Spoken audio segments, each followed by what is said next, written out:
মামা 1 মিনিট দেরি হয়েছে, একটু ঢুকতে দেন না মামা, আমাকে পরীক্ষা দিতে দেন মামা প্লিজ। 1 মিনিট লেট কি লেট না? ভাই আমরা সেই গাজীপুর থেকে এসেছি, রাস্তায় অনেক জ্যাম ছিল। ভাই প্লিজ একটু ওকে যেতে দেন। পরীক্ষাটা দিতে দেন মামা প্লিজ। কি হয়েছে এখানে? আপনি তোমার দেখেন না, অথরিটি আমাকে যে টাইম দিছে আমি সেই টাইমে গেট বন্ধ করছি, কিন্তু এরা এখন বলতেছে যে এদের ভিতরে যেতে দিতে হবে। দেখে নাকি রুলস তো রুলস, আর উনি তোমার কাজই করতেছে। আমার গেটটা খুলে ঢুকবো। দেখো বাবা, আমার মেয়ের পরীক্ষাটা খুব জরুরি। আঙ্কেল এবার তো আর হবে না, সেকেন্ড টাইম চান্স আছে তখন দিন। আর ভার্সিটির যে অভাব আছে নাকি, গেটটা খুলবো না মামা তুমি? ভাইয়া আমার মা নেই, আমার মায়ের অনেক স্বপ্ন ছিল আমি ইউনিভার্সিটিতে পড়বো। আমি যদি পরীক্ষাটা না দিতে পারি, এখানে চান্স না পাই, তাহলে আমার মায়ের স্বপ্ন পূরণ হবে না, আমার মায়ের আত্মা কষ্ট পাবে। ভাইয়া মামা গেটটা খুলো। মামা কি বলতেছেন আপনি?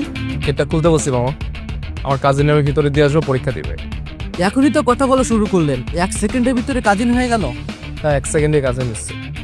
আঙ্কেল আমি ওকে ভিতরে দিয়ে আসতেছি, আপনার কোনো সমস্যা নেই তো? না বাবা, আমার কোনো সমস্যা নেই। হ্যাঁ সমস্যা। আপনার হাতটা একটু দিবেন।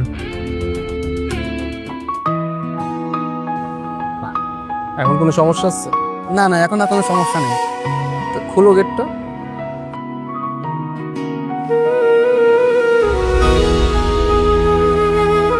জীবনে কোনো ছেলে প্রথম আমার হাত ধরল, আমি সত্যি অবাক। একটু আগে কাঁদছিলাম ভেতরে ঢুকতে পারবো না ভেবে, আর এই ছেলেটা আমার হাত ধরে নিয়ে যাচ্ছে। ক্যাম্পাসের প্রভাবশালী কেউ হবে।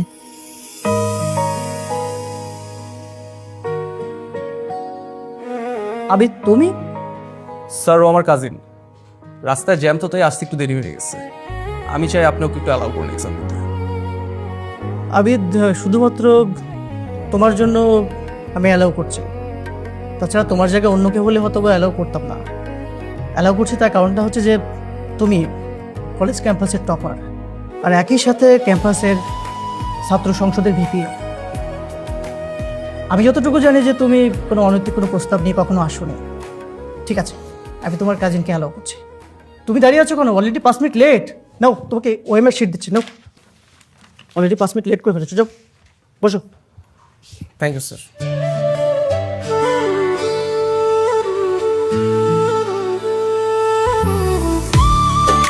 ও আচ্ছা, উনি ভিপি তাহলে। তাই তো বলি এত দাপট। আমি জানি না আমি চান্স পাচ্ছি কিনা, কিন্তু যদি চান্স পাই তাহলে আপনার সাথে আবারও দেখা হবে। আপনাকে ধন্যবাদ দিব, আপনার এই উপকার আমি কখনো ভুলব না। এই জব আছে বুঝছো, একটা ডিজে পার্টির আয়োজন করতে হবে ভার্সিটির। এই জি আমি। হ্যাঁ তুমি তুমি কি ফ্রেশার? জি ভাইয়া, কিভাবে বুঝলেন? ওই যে আমাদের মস্তিষ্ক তো এখানে, এই জন্য বুঝে ফেলছি। মানে সব ফ্রেশারের একটাই কথা, কিভাবে বুঝেন কিভাবে বুঝেন, আর দেখলেই তো বুঝি। তোমাকে দেখলেই বুঝা তুমি পিচ্ছে একটা মেয়ে, হাইসা লাভ নাই।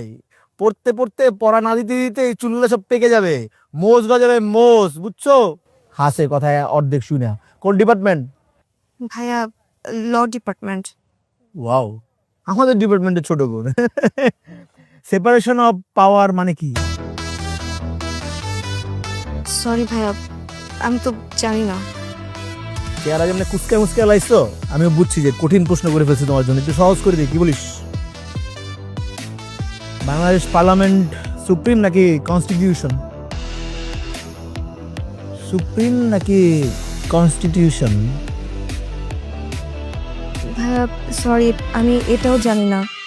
আসলে আমি তো আজকে ইউনিভার্সিটি প্রথম আসলাম, আমি জানি না আপনারা কেন এসব কোশ্চেন করছেন আমাকে। বুঝি, আমি বুঝে ফেলছি তুমি ফ্রেশার, তোমার কিছু লাগতে হবে, তোমার র্যাক দিতে হবে।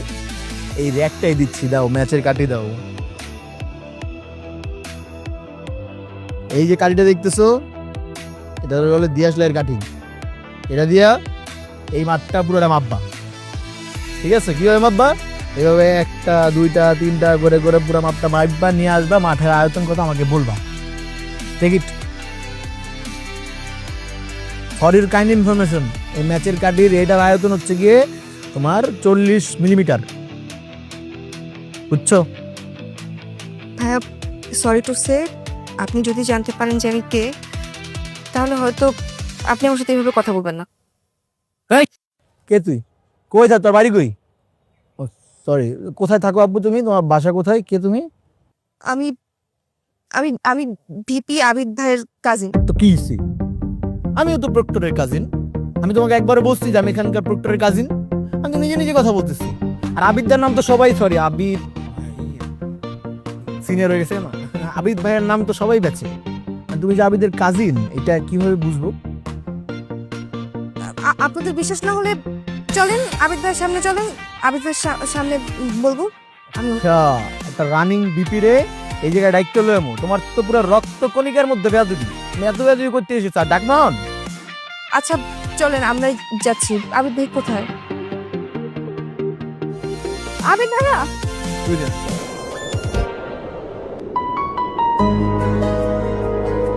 এটা কি হইতেছে? সরি ভাইয়া, ভাইয়া আসলে আমি আপনাকে থ্যাংক ইউ দিতে এসেছি। আবিদ ভাইয়া, এটা কি হইতেছে? সরি ভাইয়া, আপনাকে থ্যাংক ইউ দিতে এসেছি। আবেগ সামলাতে পারিনি, তাই সাইড হাক করে ফেলেছি। I am sorry, thank you. কিসের জন্য থ্যাংক ইউ? নিজে উপকার করে নিজেই ভুলে গেলেন। আপনি গ্রেট ভাইয়া। আমি তো অ্যাডমিশন টেস্টের দিন লেট করে এসেছিলাম, আমাকে ঢুকতেই দিচ্ছিল না। তারপর আপনি এসে আমাকে কাজিন বানিয়ে হাতে ধরে এক্সাম হলে বসিয়েছেন। আমি পরীক্ষা দিয়েছি, আমি চান্স পেয়েছি ভাইয়া, আপনার জন্য ভাইয়া চান্স পেয়েছি। Thank you so much, thank you. তুমি সে মেয়ে না? ভালো, চান্সও পাইছো। জি ভাইয়া, ল ডিপার্টমেন্ট। ভাইয়া আপনাকে যে সাইড হাক করলাম, আপনি প্লিজ রাগ করবেন না। আমি আসলে আবেগ সামলাতে পারিনি। না, মাইন্ড করার কিছু নেই। যাই হোক, ভালো মতো পড়াশোনা করো, আর দেখো কোনো ক্লাবে ইনভলভ হতে পারো কিনা। আর কোনো প্রবলেম হলে আমাকে জানাও। ভাইয়া একটা সমস্যা হয়েছে, আমাকে কিছু সিনিয়র র্যাগ দিচ্ছিল। আমি তো বলে ফেলেছি যে আপনি আমার কাজিন। আপনি প্লিজ মাইন্ড করবেন না, প্লিজ। না, রাগ করি নাই, আর কাজিন তো আমি তোমাকে মানেছি। যাই হোক, জাস্ট আমার নামটা মিসইউজ করো না। জি ভাইয়া। তো আমার কাজিনের নাম কি? হুম? আমার কাজিনের নামটা তো আমার জানানো। ও আচ্ছা, আমার নাম মাফতুহা। ভাইয়া আমি আসি তাহলে। আসসালামু আলাইকুম। ওয়ালাইকুম আসসালাম।